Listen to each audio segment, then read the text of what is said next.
और चर्चा की हम शुरुआत करें उससे पहले एक छोटी सी जानकारी मैं आपको दे दूं। जहां पर इस वक्त मैं खड़ा हूं, महाभारत एक्सप्रेस की ये बस जहां पर खड़ी है, इसे आप मुंबई की हृदय स्थली कह सकते हैं। पूरे महाराष्ट्र की राजनीति भी यहां से तय होती है। और मैं आपको एक चीज और बता दूं कि यहीं चंद किलोमीटर की दूरी में वो तमाम सरकारी प्रतिष्ठान या निजी क्षेत्र के प्रतिष्ठान हैं जो बहुत महत्वपूर्ण है आर्थिक तौर पर, उनके हेडक्वार्टर्स भी यहीं पर हैं। मेरे सहयोगी मृत्युंजय यहां पर मौजूद है। जरा संक्षिप्त में पहले मुझे यह बता दीजिए कि इस बार महाराष्ट्र की राजनीति कहां जाती हुई नजर आ रही है? इस बार महाराष्ट्र की राजनीति बहुत खिचड़ी हुई है। आपने देखा कि पिछले 5 सालों में कितना परिवर्तन आ गया है। 2019 का लोकसभा चुनाव था, स्थिति एकदम क्लियर थी। एक तरफ भाजपा शिवसेना थी, दूसरी तरफ एनसीपी और कांग्रेस थी। लेकिन 5 सालों में 2 शिवसेना हो गई है, 2 अजीत पवार। दिलचस्प ये बताते हुए मृत्युंजय आइए लिफ्ट की तरफ चलिए, अपनी बात आप जारी रखिएगा और मेरे जो सहयोगी पीसीआर में उनसे मैं कहूंगा लिफ्ट आप नीचे कर लीजिए। हाँ मृत्युंजय बोलिए। अखिलेश देखिए, जब से ये विघटन हुआ है, 2 शिवसेना बनी, 2 एनसीपी, उसके बाद से कोई बड़ा चुनाव नहीं हुआ। तो ये पता नहीं है कि किसका वोट बैंक कौन सा है और क्या इतने सालों तक विरोधी रहने के बाद कांग्रेस का वोटर शिवसेना को वोट करेगा, उद्धव ठाकरे को वोट करेगा, और क्या शिवसेना का बाला साहब ठाकरे को मानने वाला वोटर क्या कांग्रेस को वोट करेगा? ये बहुत बड़ा सवाल है। तो कोई लिटमस टेस्ट नहीं हुआ है। तो ये महत्वपूर्ण है इस चुनाव में कि वोटर कहां जाते हैं। तो इसलिए स्थिति बहुत क्लियर नहीं है, इस बार क्लियर नहीं है। और जब स्थिति क्लियर नहीं होती है तो राजनीति का क्या मिजाज होता है जरा देखिए आप। यहाँ मुंबई की जनता बड़ी संख्या में मेरे साथ मौजूद है, लगातार नारेबाजी हो रही है। क्या कहना चाहते हैं आप लोग, जरा बताइए, उसके बाद मैं नेताओं के पास जाता हूं। क्या बोलना चाह रहे हैं? क्या मुद्दा है, क्या होगा चुनाव में? आम्ही विकासाच्या बरोबर आहोत। हिंदी में हम विकास के साथ में, अजीत दादा मोदी जी के साथ में है। अच्छा मोदी जी, क्या होने वाला है भाई इस बार चुनाव में? क्या होगा चुनाव में इस बार? यहाँ चुनाव में क्या होने वाला है? चुनाव में शिवसेना उद्धव बाला साहब ठाकरे भारी वोटों से यहाँ से जीत के जाएंगे और यहाँ पे इतिहास हम लोग साबित करेंगे और तीसरी बार अरविंद सावंत जी यहाँ से जीतेंगे। महाराष्ट्र में कितनी सीटें लेंगे आप लोग? 400। विकास आघाड़ी 48 की 48 48 की 48 सीटें मिलेगी। इंडिया आघाड़ी आज के तारीख में महाराष्ट्र में 48 सीटें, 48 सीटें पूरे चुन के लेके आएगी इंडिया। 48 की 48। ये लोगों ने ना एक ठाकरे के सामने 3 पार्टी फोड़ी, तभी तो भी ठाकरे भारी पड़ रहे हैं इनको। उद्धव ठाकरे भारी पड़ रहे हैं? अच्छा, उद्धव साहब सबको भारी पड़ रहे हैं और सब उद्धव साहब को डर रहे हैं। उद्धव साहब से सब डर रहे हैं। हाँ, इधर सब उद्धव साहब से डर रहे हैं।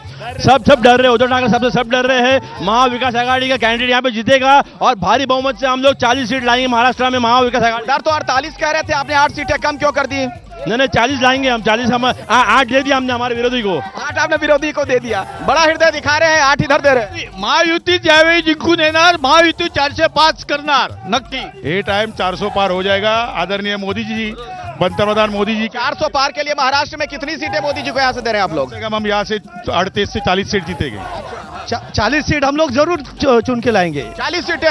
अच्छा, तो ये देखिए कार्यकर्ताओं का जो उत्साह होता है वो सबसे ज्यादा होता है। कोई 48 में 48 सीटें दे रहा है, कोई 40 दे रहा है, कोई 38 दे रहा है। मेरे साथ भारतीय जनता पार्टी के नेता से लेकर तमाम अलग अलग दलों के नेता मौजूद हैं। आप ही से सर मैं बातचीत की शुरुआत करना चाहूंगा। और चूंकि हम मुंबई में हैं, महाराष्ट्र में इस बार क्या होने वाला है? महाराष्ट्र में इस बार हमने अनाउंस कर दिया है 45 के ऊपर सीट आने वाली है। 45 के ऊपर? तो 3 सीटें क्यों छोड़ रहे हैं आप? वो भी आ सकती है।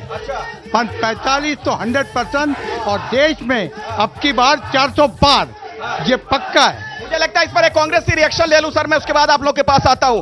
आपके लिए सिर्फ 3 सीटें छोड़ रहे हैं वो।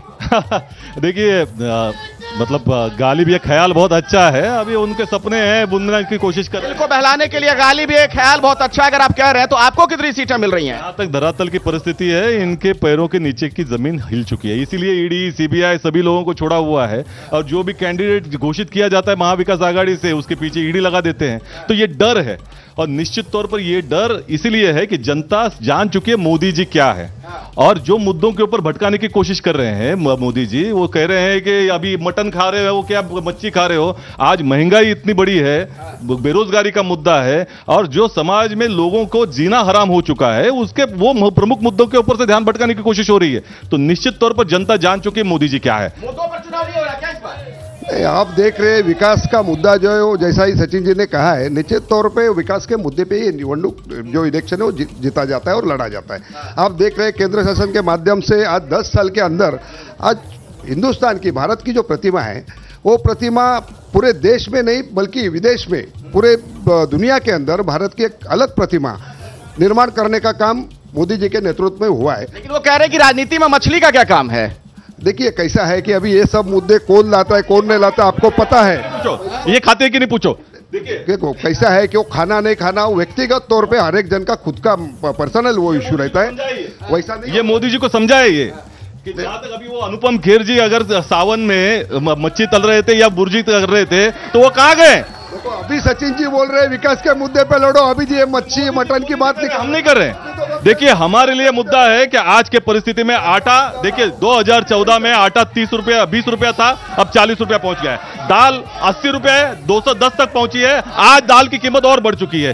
दूध 30 रुपए था 66 रुपया पहुंच गया है। तेल 52 रुपया था। हमारे कार्यक्रम पूरी लिस्ट लेकर आए, ये दिखाइए जरा, ये पूरी लिस्ट लेकर चले आए, इस लिस्ट का क्या जवाब है? हाँ नहीं ये क्या, ये देखिए विकास की बात करते हैं लेकिन जहां आकर देश के पंतप्रधान करते हैं असली नकली की बात करते हैं। दूसरे नेता आते करते कि 3 तिगाड़ा काम बिगाड़ा। अभी हमारी नई कहावत है कि एक तो 400 पार नहीं, अब की बार तड़ी पार।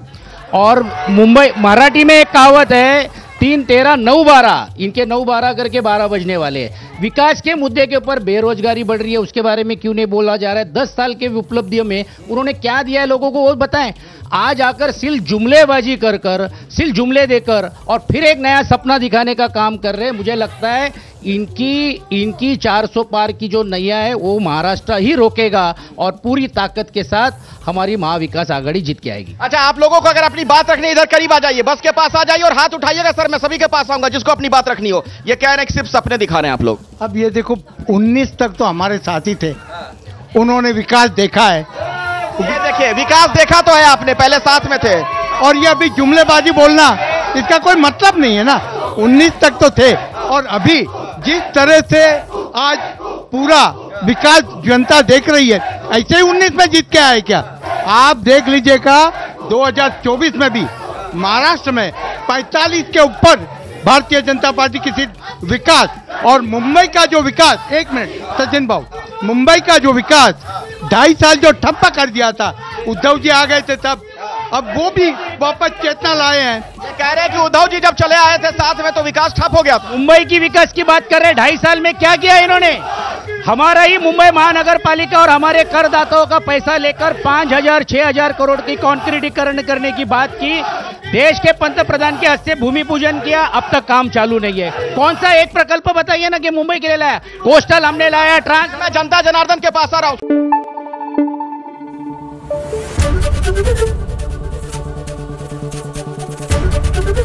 एबीपी न्यूज आपको रखे आगे।